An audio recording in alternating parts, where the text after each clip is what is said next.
देखिए रिलेशन जो था आपने थोड़ा सा 11th में पढ़ रखा है। 11th में आपने सबसे पहले शुरू किया सेट थ्योरी पढ़ना।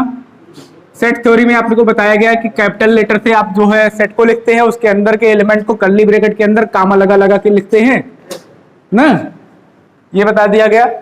उसके बाद जो है सबसेट वगैरह वहीं पढ़े। फिर उसके बाद आ गए कार्टेशियन प्रोडक्ट पे। कार्टेशियन प्रोडक्ट में बताया गया कि जैसे मान लीजिए 1 2 3 है, ये क्या है 3 4 5 है या 4 5 6 जो भी ले लीजिए 4 5 6, ठीक। तो ए क्रॉस बी बोला गया निकालने के लिए, तो आपने ए क्रॉस बी भी निकालना सीखा क्लास 11th में ही, जो क्या होता है 1 से 4 का 1 4 ना, 1 5 मल्टीप्लाई नहीं करते हैं, ऑर्डर पेयर में करके लिख देते हैं ना, पहला एलिमेंट पहले सेट का, दूसरा एलिमेंट दूसरे सेट का। 1 5 1 6, फिर उसके बाद 2 4 2 5 2 6, फिर 3 4 3 5 और 3 6। ये काम आपने जो है क्लास 11th में सीखा। कार्टेशियन प्रोडक्ट निकालना याद आ रहा है कुछ 11th का भी नहीं है, ठीक। ये इतना काम अगर 11th का है तो उसके बाद फिर जो है आपने यहां से सबसेट बोला।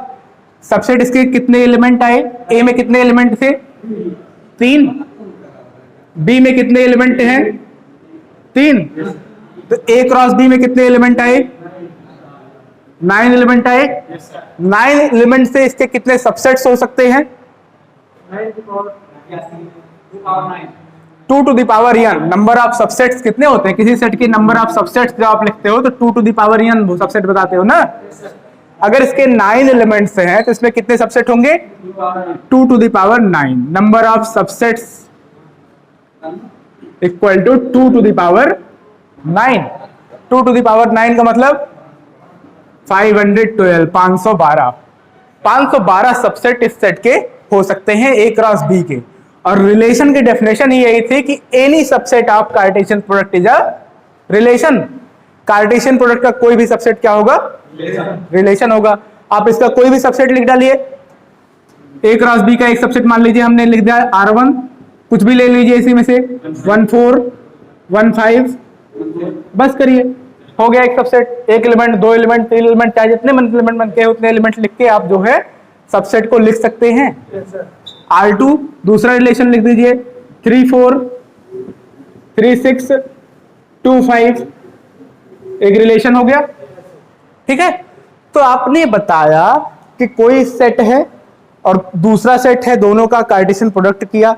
कार्टेशियन प्रोडक्ट के बाद हमने सबसेट भी जानता कि जो है सबसेट इतना होता है 2 to the power n subsets होंगे किसी भी सेट के। n क्या है कार्डिनल नंबर है ना सेट की, सेट में कितने एलिमेंट हैं इस बात को बताएगा n। अब उसके बाद फिर आपने बताया कि एक रिलेशन क्या होता है any subset of Cartesian product is a relation. इस कार्टेशियन प्रोडक्ट का आप कोई भी सबसेट लिख डालो क्या होगा रिलेशन होगा। कितने सबसेट्स लिख सकते हो पर्टिकुलर इसी एग्जांपल के लिए 512, तो 512 तरीके के रिलेशन हो सकते हैं। तो कार्टेशियन प्रोडक्ट के किसी भी सबसेट को आप क्या बोलेंगे रिलेशन। अब देखिए हमेशा जो है इस रिलेशन में फाई जो है सबका सबसेट होता है, ये भी आपने पढ़ रखा है। सबसेट्स में एक तो फाई होता है, एक वो सेट खुद होता है, हमेशा होगा ना। तो ये जो फाई वाला रिलेशन है इसको हम बोलेंगे क्या, कौन सा relation wide relation. Wide relation या फिर इसी का नाम दिया जाता है क्या नल रिलेशन, या फिर इसी को बोला जाता है क्या एम्प्टी रिलेशन। और ये पक्का होगा ना फाई, किसी भी कार्टेशियन प्रोडक्ट को आप ले लीजिए उसका सबसेट फाई तो होगा ही होगा, डेफिनेट है ना। ये ए क्रॉस बी अगर है तो ए क्रॉस बी खुद तो अपना सबसेट होता ही है, every set is subset of itself. तो ए क्रॉस बी खुद का सबसेट होगा। अगर ए क्रॉस बी खुद का सबसेट होगा, पूरा पूरा ए क्रॉस बी लिख दिया जाए तो वो क्या होगा यूनिवर्सल रिलेशन। यूनिवर्सल रिलेशन उसमें अगर ए से बी पर अगर आर डिफाइंड है तो पूरा पूरा ए क्रॉस बी ले लीजिए, उसी को क्या बोलोगे आप यूनिवर्सल रिलेशन। ये सब हमको नहीं पढ़ना है, जितना पढ़ा ये सब जो है क्या है 11th का है। अब देखिए यहीं से थोड़ा हम अलग कर लेते हैं, दो बातें हैं, ए क्रॉस बी है, ए क्रॉस बी में से ऐसे करके ए क्रॉस ए ही पढ़े या फिर ए क्रॉस बी पढ़े ना, उसी सेट से उसी सेट का कार्टेशियन प्रोडक्ट जब बनता है और उसके सबसेट को आप लिखोगे तो उस रिलेशन को बोलते हैं बाइनरी रिलेशन ना। ये आपको बुक में नहीं मिलेगा, क्या होता है बाइनरी रिलेशन ना, जो हमें 12th में पढ़ना है। और ए क्रॉस बी वाला ये जो पोर्शन है इस पे भी रिलेशन डिफाइंड होते हैं जो कि हमारे सिलेबस में नहीं है। ये जब आप बीसीए वगैरह करते हैं तो वहां के सिलेबस में ये रहता है, ए क्रॉस बी से फिर वहां सारी बातें होती हैं। ये सिलेबस कन्फाइंड है, कितना है ए क्रॉस ए। बीएससी वगैरह के सिलेबस में भी ए क्रॉस ए से ही आपको सारा रिलेशन मिलने वाला है, ए क्रॉस बी तक आप नहीं जाएंगे। अगर आप बीएससी करते हैं या बीटेक करते हैं तब भी जो है ए क्रॉस बी की बातें वहां पे नहीं होंगी, ठीक है। किसी भी कंडीशन में देख लीजिएगा कभी नहीं होंगे, ये सिर्फ वहां के सिलेबस में रखा गया है और बहुत यूजफुल नहीं है। ए क्रॉस ए से ही पढ़ना है ना, तो जरा ए क्रॉस ए निकाल ले। ए क्रॉस ए आएगा क्या उसी सेट के लिए, ए बराबर 1 2 3 के लिए, ए इक्वल टू 1 2 3 के लिए ए क्रॉस ए क्या आएगा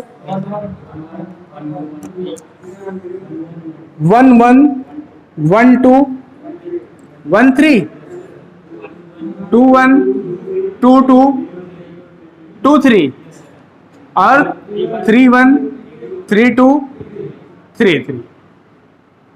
ये बनेगा आपका कार्टेशियन प्रोडक्ट। इसके तमाम सबसेट्स होंगे, हर सबसेट क्या होगा एक रिलेशन होगा। इसमें भी एक सबसेट होगा फाई जिसको आप बोलेंगे वाइड रिलेशन। पूरा ए क्रॉस ए भी खुद का सबसेट होगा ही होगा जिसको आप बोलोगे यूनिवर्सल रिलेशन, है ना। तो पहले तो बता दें बाइनरी रिलेशन क्या है। Binary relation, binary relation, a relation are defined on, कहां डिफाइंड हो ए क्रॉस ए, या सिर्फ ए ही बोल दिया जाए तो उसका मतलब ही समझा जाता है कि उसका मतलब क्या है ए क्रॉस ए है। a relation are defined on a cross a is a binary relation। A cross B की आप बात नहीं करोगे, आप सिर्फ बात करोगे किसकी ए क्रॉस ए की, बाइनरी रिलेशन।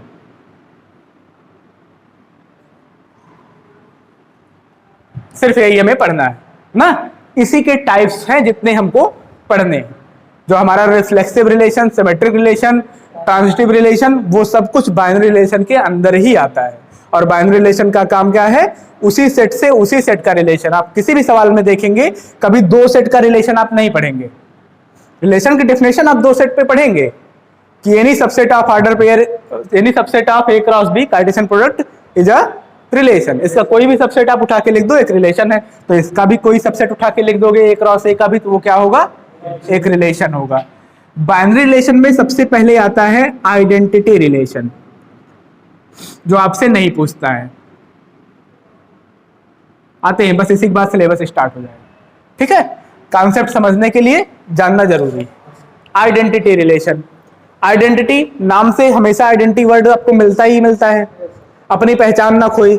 अगर सेट के अंदर कुछ एलिमेंट हैं जैसे 1 2 3 है तो 1 का 1 से रिश्ता हो, 2 का 2 से रिश्ता हो, 3 का 3 से रिश्ता हो। जैसे देखिए इसको डिफाइन कैसे करेंगे मैथमेटिकल लैंग्वेज में, for order pair A B belonging to R. अगर कोई order pair A B relation में है तो इट इंप्लाइज दैट कि ए बराबर बी होगा।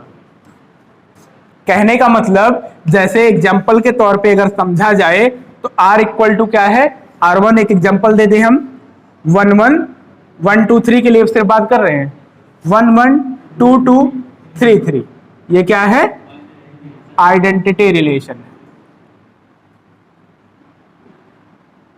Identity relation.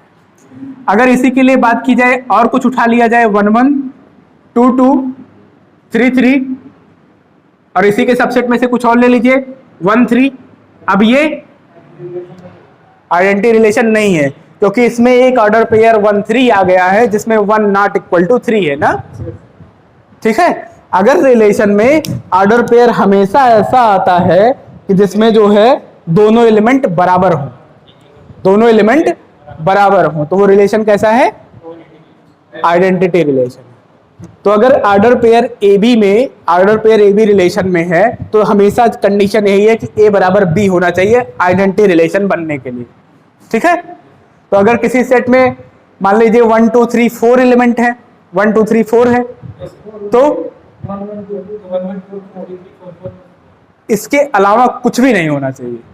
इसके अलावा अगर कुछ हुआ तो वो रिलेशन आइडेंटिटी नहीं। तो ये कैसा है? Is not identity relation. Reason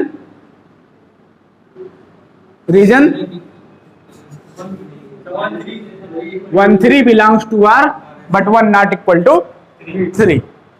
1 3 R में है ना, रिलेशन में है, लेकिन जो है 1 और 3 बराबर नहीं है। इसलिए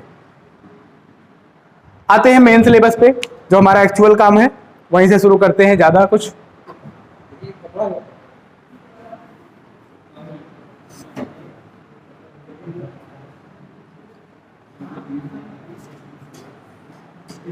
क्या क्या चल चुका? फिजिक्स और केमिस्ट्री।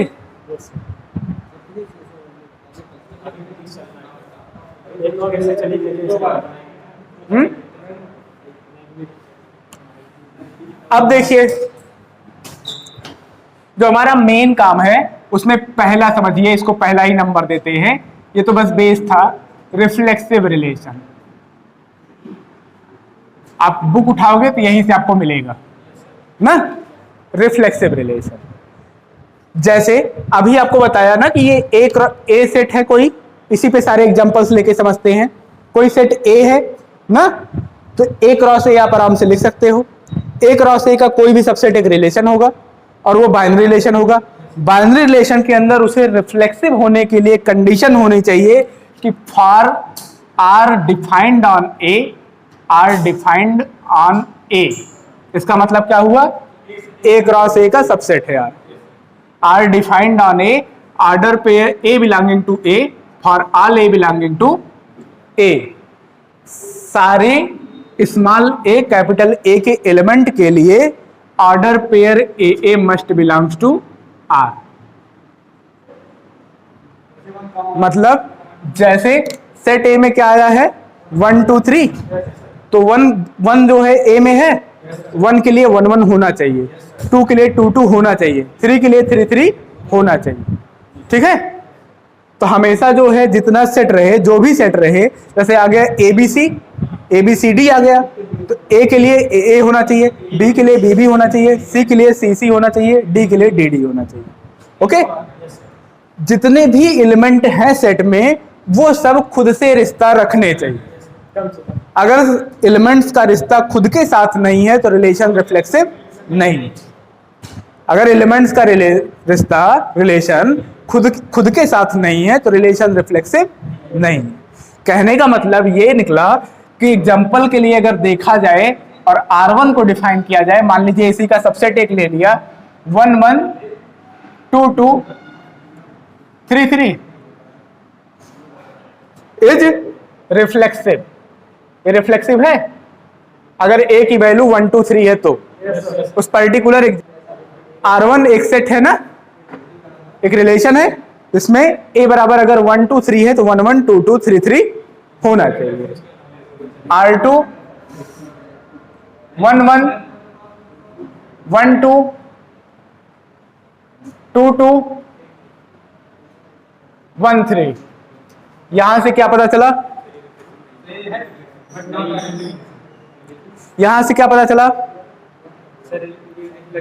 कि 3 था ना, 3 सेट में है, इसका मतलब 3 सेट में है, बट 3 3 नहीं है, 3 3 नहीं है ना। सेट में अगर कोई भी एलिमेंट है, for all small A belonging to capital A must belongs to relation. कोई भी एलिमेंट सेट में है तो इसका मतलब उसी के साथ उसका ऑर्डर पेयर हमेशा रिलेशन में होना चाहिए। ठीक है? हर एलिमेंट का खुद से रिश्ता जरूर होना चाहिए, उसके बाद कुछ भी हो फर्क नहीं पड़ता। ठीक है? ये आ रहा है क्या? तुम्हारा ध्यान पूरा उस पे, आप इस पर ध्यान दीजिए ना। तो क्या होता है रिफ्लेक्सिव?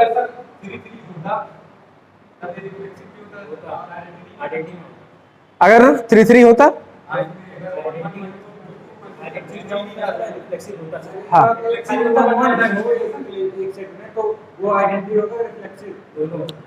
दोनों हो सकते हैं। मतलब रिफ्लेक्सिव होने के लिए पहले तो उसे आइडेंटिटी हो के गुजरना ही पड़ेगा, ठीक है। पहले वो आइडेंटिटी बनेगा तभी वो रिफ्लेक्सिव बन सकता है। तो डिफरेंस यही है कि आइडेंटिटी और कुछ कबूल नहीं करता है ना, लेकिन ये जो है कबूल कर लेता है।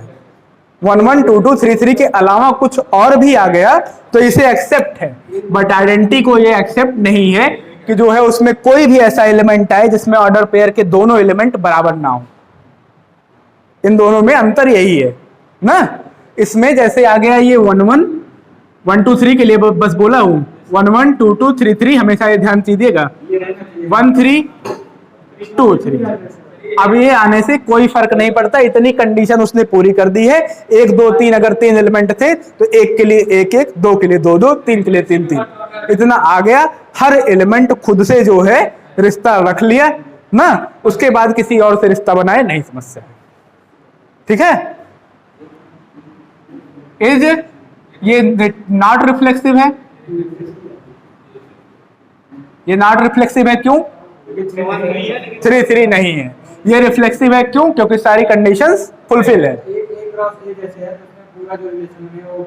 वो भी रिफ्लेक्सिव होगा क्योंकि उसमें 1 1 2 2 3 3 आया है, ठीक है। तो ये रिफ्लेक्सिव।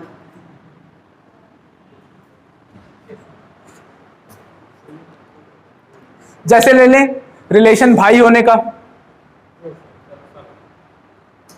तो क्या कोई खुद का भाई होगा? नहीं होगा, नहीं होगा, ठीक है। रिलेशन सबसेट होने का, क्या हर सेट खुद का सबसेट होगा? Is every set is subset of itself. तो सबसेट होना एक रिश्ता है ना, सबसेट होना एक रिश्ता है दो सेट के बीच का, तो वो रिश्ता कैसा हुआ? रिफ्लेक्सिव, ठीक है। ये रिश्ता क्या कहलाता है? ये रिश्ता रिफ्लेक्सिव कहलाता है। जब रिश्ता खुद से हो तो वो रिश्ता क्या कहलाता है? रिफ्लेक्सिव कहलाता है। हाँ दूसरे से भी हो सकता है, ठीक है, दूसरे से भी हो सकता है, अकेले थोड़ी ना रहेंगे कि खुद में ही गुमसुम रहे। तो फंडा यही है। रिलेशन बात करें पैरेललिज्म की, क्या हर लाइन खुद के पैरेलल होगी? भाई अपने कोइंसिडेंटल लाइन का कॉन्सेप्ट पढ़ रखा है। कोइंसिडेंटल लाइन का मतलब क्या होता है? लाइंस एक दूसरे के ऊपर नीचे चल रही हैं तो वो कोइंसिडेंटल लाइंस ही तो हैं। उनको आप पैरेलल में भी तो इंक्लूड करते हो, पैरेलल में इंक्लूड करते हो ना। तो पैरेललिज्म का रिलेशन कैसा है? रिफ्लेक्सिव है। तो और भी एग्जांपल्स इसमें जो है, अगर आप नोट्स बना रहे हो तो लिख लीजिए। दूसरा एग्जांपल क्या हुए? Relation of parallelism, relation of parallelism is reflexive. क्यों? Because every line is parallel to itself,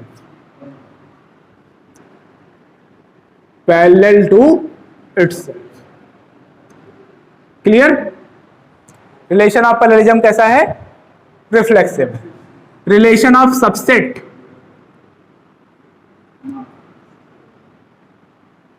relation of subsets reflexive है। क्यों? क्योंकि every set is subset of itself. Relation of subset is reflexive because ये सारा खेल thinking का है। अगर थिंकिंग आपकी अच्छी है तो ये चैप्टर बहुत अच्छे से आ जाएगा और कभी नहीं भूलेगा ना।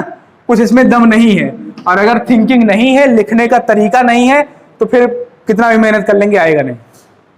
रटने वाला चैप्टर ही नहीं है, रट आप इसको नहीं सकते बिल्कुल। Relation of subset is reflexive because every subset is subset of set is a subset of itself.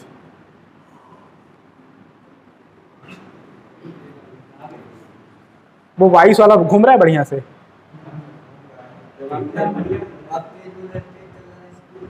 हाँ मतलब वो मेरी ही आवाज लेगा, आपकी आवाज नहीं आएगी, परेशान मत होइएगा, ये नहीं कि अपना नाम बोल दीजिए।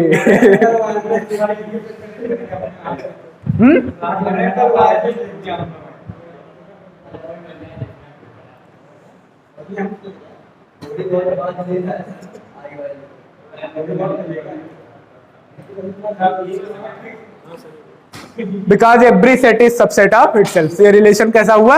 Reflexive. Relation of perpendicularity, line का परपेंडिकुलर होना। क्या कोई लाइन खुद के परपेंडिकुलर हो सकती है? नहीं हो सकती है। तो रिलेशन ऑफ परपेंडिकुलरिटी कैसा है? Not reflexive. आई बात समझ में रिफ्लेक्सिव वाली? रिफ्लेक्सिव में क्या होना चाहिए? हर एलिमेंट खुद से रिलेटेड होना चाहिए, यही फंडा है ना। सिमेट्रिक रिलेशन, सिमेट्रिक का मतलब है जैसे कि मिरर इमेज ना। रिलेशन जो भी हो वो जैसे कि मेरा तुमसे कोई रिश्ता है तो तुम्हारा भी मुझसे वही रिश्ता हो ना। मतलब मैं तुम्हारा मास्टर हूं तो तुम मेरे मास्टर हो, मैं मेरे मास्टर, ठीक। अगर ऐसा है तब सिमेट्रिक है, अगर ऐसा नहीं है तो सिमेट्रिक नहीं है। अब है कि नहीं हो बात अलग है, ठीक है। तो देखो कहने का मतलब अगर मैथमेटिकल लैंग्वेज में बोला जाए तो कैसे बोला जाएगा? बोलने का मतलब ये है, नजरिया ये है कि अगर ए भी रिलेशन में है तो उसका उल्टा बी ए भी रिलेशन में हो। मतलब जैसे कि जो है दो लोग हैं, राम लक्ष्मण है मान लीजिए, तो राम जो है भाई है लक्ष्मण के, तो लक्ष्मण भी भाई हैं राम के। हाँ, सारे आइडेंटिटी सिमेट्रिक होंगे, ठीक है। वो अब सिमेट्रिक पहले हो जाए तब तो आइडेंटिटी से उसको जोड़े, ठीक है। तो सिमेट्रिक रिलेशन में क्या है? आर डिफाइंड ऑन, किस पर डिफाइंड? ए पर। इज सिमेट्रिक, सिमेट्रिक इफ, अगर ऐसा हो कि for A B belonging to R, A B अगर आर में हो तो it implies that B A also belongs to R. A B belongs to R है तो बी ए भी बिलोंग्स टू आर होना चाहिए। हाँ, अगर A B belonging to R तो बी ए भी बिलोंगिंग टू आर। इसका मतलब क्या हुआ? आर इज सिमेट्रिक, तब रिलेशन बोला जाएगा कि सिमेट्रिक है। फॉर एग्जाम्पल जो सेट लिखा था, सेट ए था जिसमें था क्या? 1 2 3, 1 2 3, उसी से हम एक सबसेट ले रहे हैं R1। R1 एक सबसेट हमने ले लिया क्या? 1 1 2 2 3 3। ये रिफ्लेक्सिव था, ये आइडेंटिटी भी था। जरा इसको जो है सिमेट्रिक होने की चर्चा कीजिए। 1 1 के लिए इसका पलट दो, 1 1 होगा ना। सेट में कोई भी चीज एक ही बार तो लिखी जाती है, चाहे जितनी बार हो, एक बार लिखी जाएगी, चाहे उसको आप 10 बार समझ लो। सेट में कोई चीज रिपीटेड नहीं होती ना। 2 2 बिलोंग्स टू आर, तो इसका मतलब कि उसका पलट दो, 2 2 ही आएगा। 2 3 3 बिलोंग्स टू आर, तो ये क्या है? Symmetric, symmetric relation. R2 एक एग्जांपल ले लिया, 1 2 2 1 2 3 3 2। क्या ये रिफ्लेक्सिव है? सिमेट्रिक है? क्या ये रिफ्लेक्सिव है? नहीं है, क्योंकि इसमें 1 2 3 है, लेकिन 1 के लिए ना एक भी ना हो तो फेल हो जाएगा। यहाँ तो तीनों तीनों नहीं है, 1 1 2 2 3 3 कुछ भी नहीं है ना। तो ये कैसा है? सिमेट्रिक है। क्यों सिमेट्रिक है? 1 2 के लिए 2 1 है, 2 1 के लिए 1 2 है, 2 3 के लिए 2 3 3 2 है, 3 2 के लिए 2 3। तो इसका मतलब ये रिलेशन कैसा है? सिमेट्रिक है। R3 देखो, एक और एग्जांपल देखो, 1 1 2 2 2 1 3 3 1 3 2।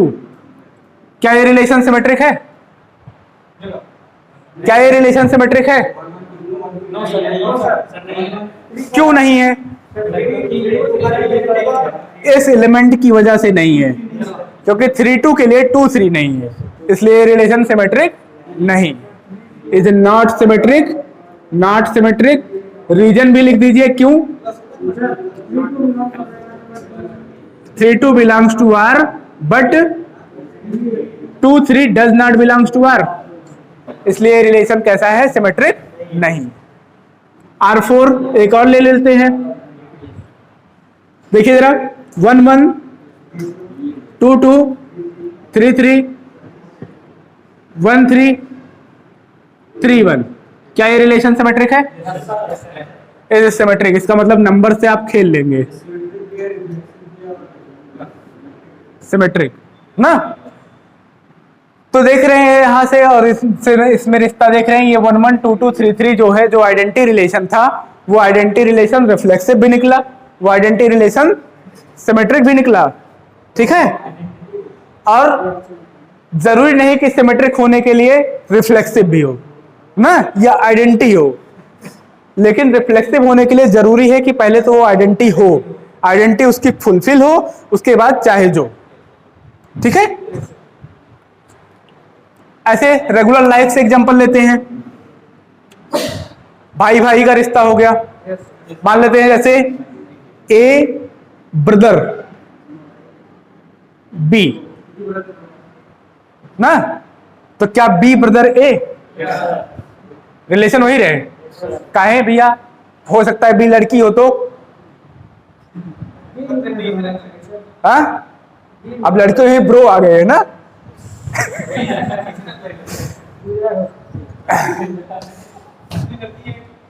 ये भी तो हो सकता है कि बी कोई गर्ल हो तो सिस्टर हो जाएगी। आर ही बदल गया ना, आर ही बदल गया। अगर ए जो है ब्रदर है बी का, तो बी भी ब्रदर हो ए का, ये कहां जरूरी भाई? पता ही नहीं है आपको कि बी क्या है, मेल है या फीमेल है। मेल होता तो सही हो जाता, अगर आपको कंडीशन में ये आ जाए कि बी जो है वो क्या है, मेल है।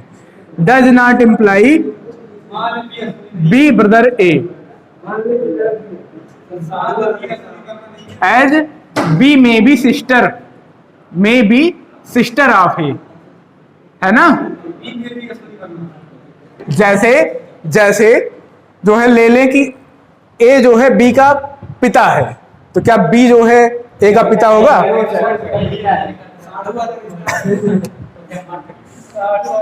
हाँ, साधु वाला रिश्ता होगा ना। ए बी का साधु है तो बी ए का भी साधु है। हाँ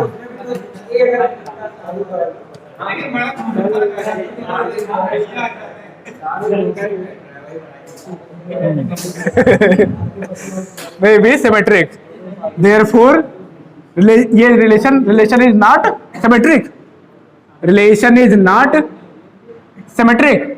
ठीक है, अब जरा देखिए relation of parallelism, relation of parallelism, lines का पैरेलल होना। अगर L1 L2 के पैरेलल है, कोई लाइन है वो दूसरी वाली लाइन के पैरेलल है, तो दूसरी वाली लाइन भी पहली वाली के पैरेलल होगी ना। तो relation of parallelism is symmetric, relation of parallelism is symmetric, relation of parallelism लिख दें, parallelism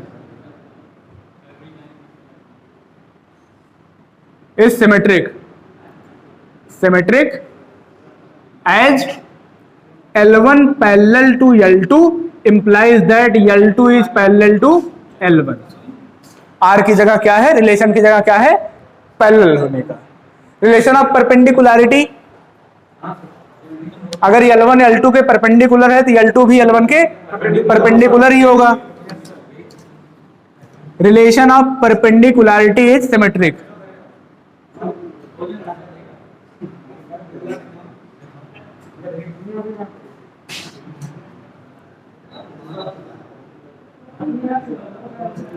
As L1 perpendicular to L2 implies that L2 is perpendicular to L1। L1 अगर L2 के परपेंडिकुलर है तो इसका मतलब L2 भी L1 के क्या है, परपेंडिकुलर है। तो ये रिलेशन कैसा है, सिमेट्रिक है। रिलेशन ऑफ सबसेट, सबसेट का होना, रिश्ता सबसेट पे आ जाए। ए बी का सबसेट है तो क्या बी भी ए का सबसेट होगा? जरूरी थोड़ी ना यार, ए छोटा हो सकता है बी बड़ा का हो सकता है। ठीक है, तो इसका मतलब ए बी के अंदर है तो बी भी तो है ए के अंदर थोड़ी ना होगा। हाँ, relation of subset is not symmetric. Relation of equality, बराबर होने का रिश्ता, ए बी के बराबर है, बी भी ए के बराबर होगा, तो relation of equality is symmetric. आप कहीं से भी जोड़ सकते हैं, किसी भी रिश्ते को आप जोड़ सकते हैं, देख सकते हैं कि वो सिमेट्रिक होगा अब जरूरी नहीं कि वो रिश्ता है तो सिमेट्रिक ही हो या रिफ्लेक्सिव ही हो, ठीक है। बढ़ते हैं, आगे बढ़ते हैं। अगला रिलेशन क्या है? Transitive relation.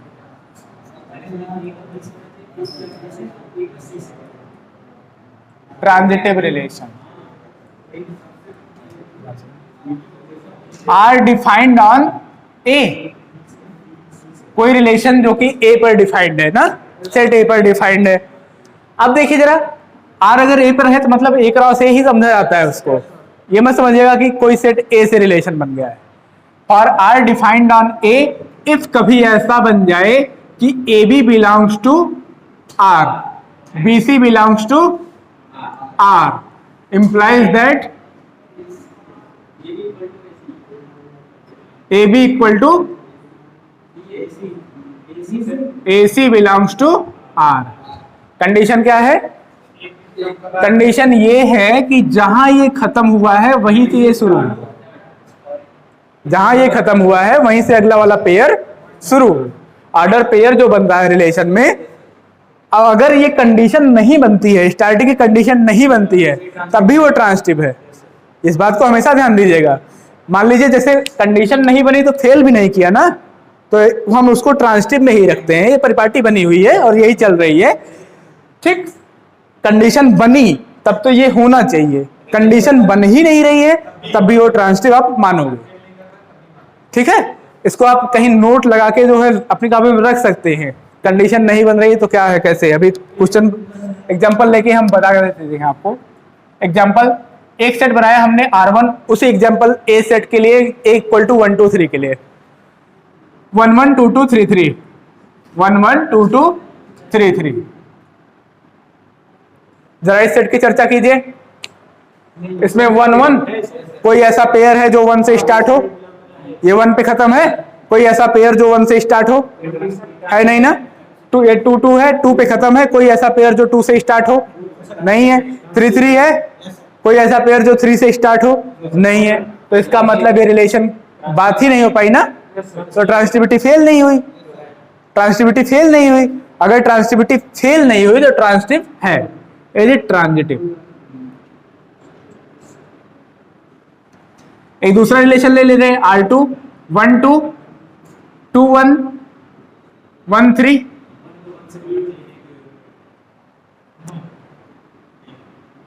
चलिए 1 1, क्या ये ट्रांजिटिव है? जरा देखिए 1 2 2 से स्टार्ट होने वाला कोई है? बगल है उसके ना। 1 2 2 1 के लिए क्या होना चाहिए? 1 1 है। अच्छा, 2 1 कहां पे खत्म हो रहा है? 2 1 कहां पे खत्म हो रहा है? 1 पे। 1 से स्टार्ट होने वाला ये है, 1 से स्टार्ट होने वाला ये है। 1 3 ये भी है, लेकिन आइडेंटिटी से हमेशा होता ही है। जैसे 2 1 1 से स्टार्ट होने वाला ये है, तो 2 1 1 1 उसके लिए 2 1 ये खुद ही आ जाएगा, जो कि है यहां से वही फेल होगा।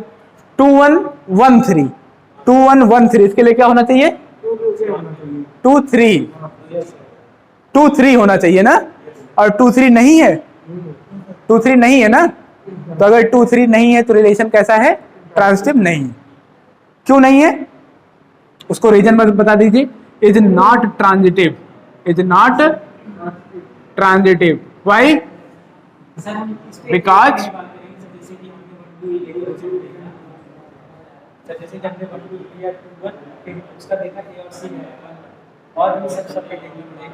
सबको देखना पड़ेगा।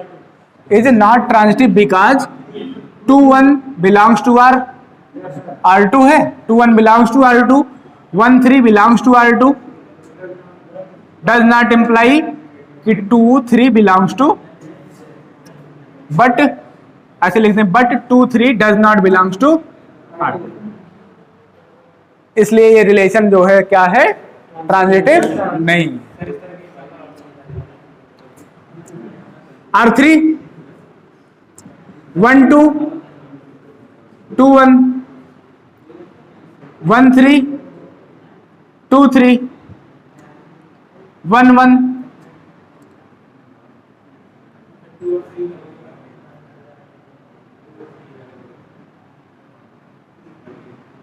2 चलिए इसको ट्रांजिटिव अगर नहीं होगा तो देखेंगे, बना लेंगे ना, बना लेंगे, जैसे ही बनता होगा बना लेंगे। 1 2 2 1, 1 2 2 1 के लिए क्या होना चाहिए? 1 1 है।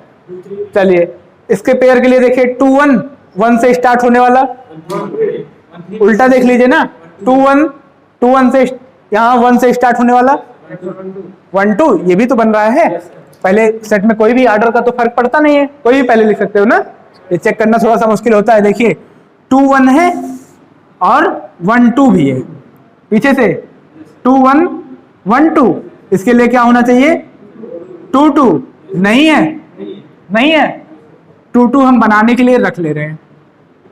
अब चलिए प्रॉब्लम सॉल्व हो गई ना, हम मान लीजिए बनाना चाह रहे हैं, कंस्ट्रक्ट कर रहे हैं, बनाना चाह रहे हैं, ठीक। 2 2, अब देखिए ये जो है 2 1 और 1 से स्टार्ट होने वाला यहां भी है 1 3, इसके लिए 2 1 1 3 के लिए वो 2 3 होना चाहिए, है 1 3 1 3, 3 से स्टार्ट होने वाला कहीं है, 3 से स्टार्ट होने वाला कहीं है ऑर्डर पेयर, ये 3 पे एंड हो रहा है ना, 3 से स्टार्ट होने वाला कोई भी ऑर्डर पेयर नहीं है, इसलिए रिलेशन कैसा है? बात ही नहीं हो पाई। क्या जरूरत है इससे बात करने की? बात ही नहीं हो पाई। और चलिए आगे बढ़िए, 2 3, 3 से स्टार्ट होने वाला कोई नहीं मिला, ठीक है।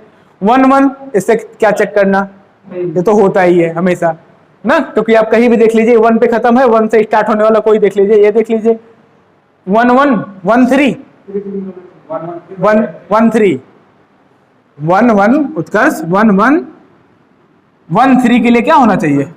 1 3, और वो ऑलरेडी यही एलिमेंट रहता ही है, तो आइडेंटिटी के लिए चक्कर ही नहीं है, कोई लोचा ही नहीं है ना, वो तो हमेशा होता है। कहीं बात फेल नहीं हो रही है, अब मात्र एक जगह फेल हुई थी, वो हमने रख दिया, जो नहीं था वो हमने रख दिया। अब ये रिलेशन कैसा हो गया?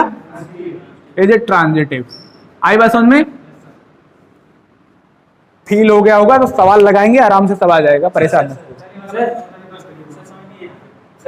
इसलिए हमने 1 3 किया था, तो आ गया आंसर 2 और 3 भी करेंगे। कहाँ पे? सर 2 3, सर 2 3 भी करेंगे तो हमें 3 चाहिए पहले। 1 2, ये है 2 3, तो 2 3 पे करिए तो आपको 3 चाहिए पहले, 3 कहीं है पहले? नहीं है ना, तो क्या जरूरत है उससे बोलने की? ठीक है, जरूरत है बोलने की तभी जब हो, इतनी कंडीशनों बने ये दोनों, तब बाद वाली बात आती है। जब स्टार्टिंग में ही दोनों नहीं बन रहे हैं तो बाद वाली बात चर्चा करने की आवश्यकता ही नहीं है कोई। आए बात समझ में? 3 1 कहाँ है भैया? 3 1 1 2 का, एक मिनट दिखाना, 1 2 1 2 2 3 ना, तो इसके लिए क्या हुआ? ये 2 पे खत्म हुआ, ये 2 से शुरू हुआ, इसके लिए क्या है? यहाँ पहला एलिमेंट 1 और इसके लिए 3, तो 1 3 है ना, 1 3 है ना, तो इसका मतलब ये रिलेशन ट्रांजिटिव है। एग्जाम्पल जो है दूसरा वाला लीजिए, जो है relation of equality, relation of equality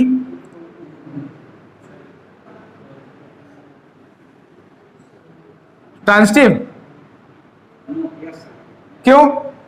as, हाँ, ई बराबर बी और बी बराबर सी, इसका मतलब क्या इंप्लाई हुआ?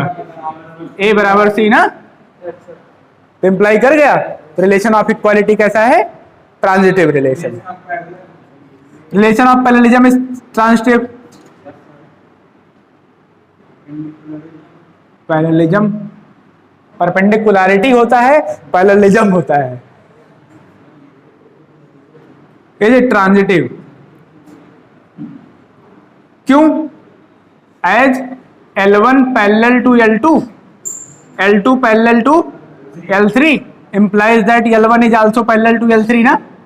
देख लीजिए कोई लाइन है, मान लीजिए L1, वो पैरेलल है L2 के और L2 पैरेलल है L3 के, तो L1 भी तो पैरेलल है L3 के। चौथा रिलेशन ऑफ परपेंडिकुलरिटी, देखते हैं अभी क्या बन जाता है। सूरज देख ले क्या बन जाता है। Not transitive. चलिए अगर जो है ट्रांजिटिव निकल गया तो हम नॉट वाला मिटा देंगे, ठीक है।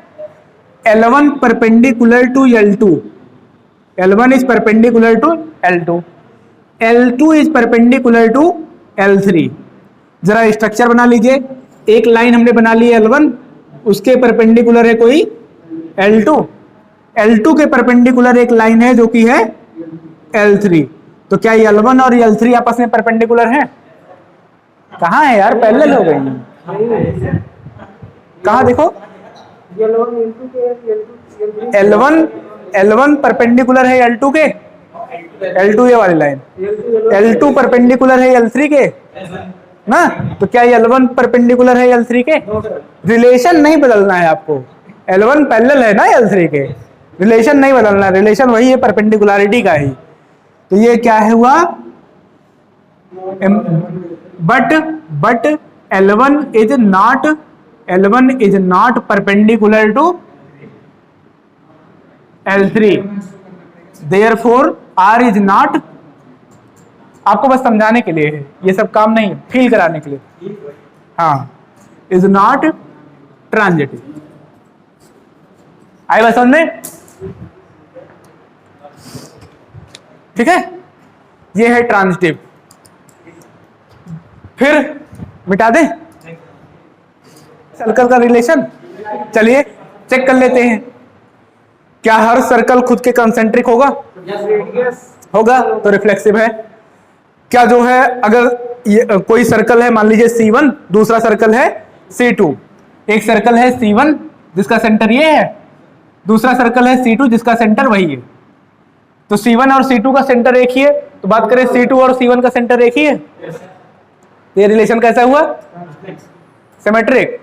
ऐसे तो इसमें बात करते हैं, अगर C1 कंसेंट्रिक का मतलब सेंटर एक ही हो ना, 3 हो गए, तो बोल दीजिए क्या C1 और C2 का सेंटर एक ही है, C2 और C3 का सेंटर एक ही है, तो क्या फर्क पड़ता है C1 और C3 का? तो ये रिलेशन कैसा हुआ? ट्रांजिटिव।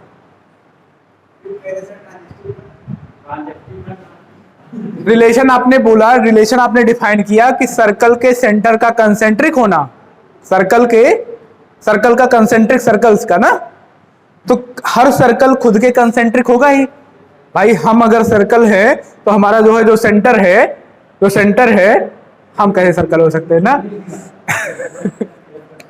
ठीक है, जो भी सर्कल है उसका जो सेंटर है, वही सर्कल का वही सेंटर तो होगा। तार्किक बात है ना, बिना मतलब की बात है, सिर्फ तर्क से ही काम लिया जाएगा। लॉजिक है ना कि अगर सर्कल का सेंटर डिफाइन कर दिया गया, मान लीजिए ओरिजिन पे डिफाइन कर दिया गया, तो उसी सर्कल के लिए फिर से वही सेंटर तो होगा, उसी सर्कल के ऊपर एक सर्कल और खींच दीजिए, ठीक है। तो हर सर्कल खुद के साथ तो कंसेंट्रिक होगा ही, रिफ्लेक्सिव हो गया। दो सर्कल है, मान लीजिए एक C1 है एक C2 है, C1 और C2 आपस में कंसेंट्रिक है, मतलब C1 और C2 का सेंटर एक ही है। पीछे से बोल दो C2 और C1 का सेंटर एक ही है, चाहे ऐसे बोलो कि C1 और C2 का सेंटर एक है, या C2 C1 का सेंटर एक है ना।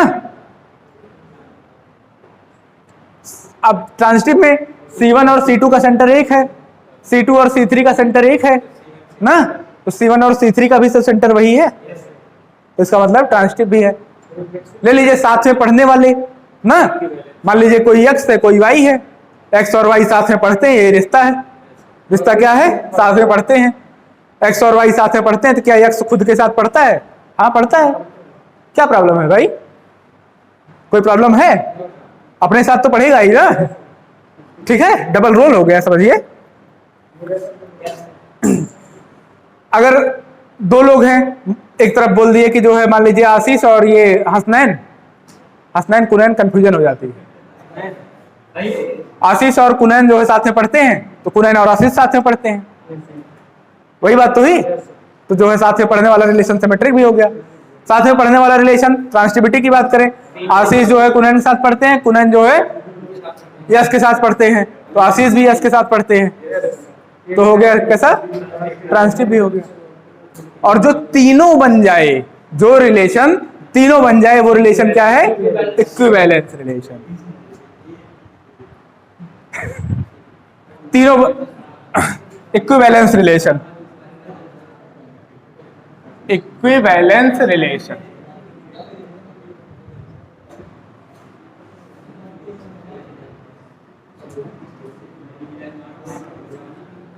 इसमें लिख दीजिए a relation which is reflexive, symmetric as well as transitive is called equivalence relation.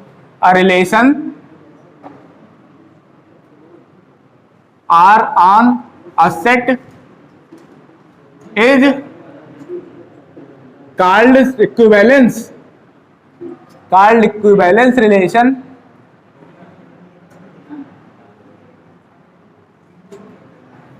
if it is reflexive, symmetric as well as transitive। अगर ऐसी बात है तो रिलेशन कैसा है? इक्विवेलेंस ना। एग्जाम्पल के लिए आपका आइडेंटिटी रिलेशन 1 1 2 2 3 3 रिफ्लेक्सिव भी है, सिमेट्रिक भी है, ट्रांजिटिव भी है, और यही स्मॉलेस्ट इक्विवेलेंस रिलेशन है। जब भी आपसे जो है कहीं कंपटीशन में या कुछ और पूछता है तो इसी को आप क्या बताएंगे? Smallest equivalence relation.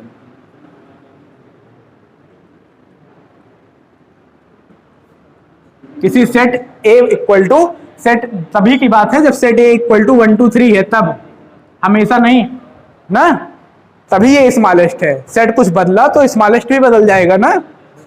तो सेट A इक्वल टू अगर 1 2 3 है तो उसके लिए जो है ये आइडेंटिटी रिलेशन जो होता है वो स्मॉलेस्ट इक्विवेलेंस रिलेशन होता है। बिल्कुल, आइडेंटिटी रिलेशन जो होता है वही स्मॉलेस्ट इक्विवेलेंस रिलेशन होता है। R2 इक्वल टू पूरा ले लेते हैं 1 1 2 2 3 3 1 2 1 3 2 1 2 3 3 1 3 2 3 3 ऑलरेडी लिया ही है। A इक्वल टू 1 2 3 के लिए पूरा पूरा उठा लिया, यूनिवर्सल रिलेशन ही उठा लिया ना। रिफ्लेक्सिव है, सिमेट्रिक 1 2 के लिए 2 1 है, 1 3 के लिए 3 1 है, 3 2 3 के लिए 3 1 है ना। हाँ, आइडेंटिटी की बात थोड़ी ना किया है। इक्विवेलेंस होने के लिए रिफ्लेक्सिव होना चाहिए। सुनो, आइडेंटिटी कहाँ है? ये आइडेंटिटी की जरूरत भी तो नहीं है उत्कर्ष। आपको रिफ्लेक्सिव चाहिए, सिमेट्रिक चाहिए, ट्रांजिटिव चाहिए ना। रिफ्लेक्सिव है, रिफ्लेक्सिव है, सिमेट्रिक भी है, ट्रांजिटिविटी कहीं फेल तो नहीं कर रही है। 1 2 2 1 के लिए 1 1 होना चाहिए, 1 3 3 1 के लिए 1 1 होना चाहिए, बिल्कुल है। 1 3 3 2 के लिए 1 2 होना चाहिए, बिल्कुल है। यहाँ सब कुछ है, सब कुछ है। हाँ, is largest equivalence relation for A equal to 1 2 3। मतलब जो यूनिवर्सल रिलेशन होता है वो लार्जेस्ट इक्विवेलेंस रिलेशन होता है किसी सेट पे ना। ऐसे आप समझ सकते हैं, लार्जेस्ट इक्विवेलेंस रिलेशन ऑन 1 2 3।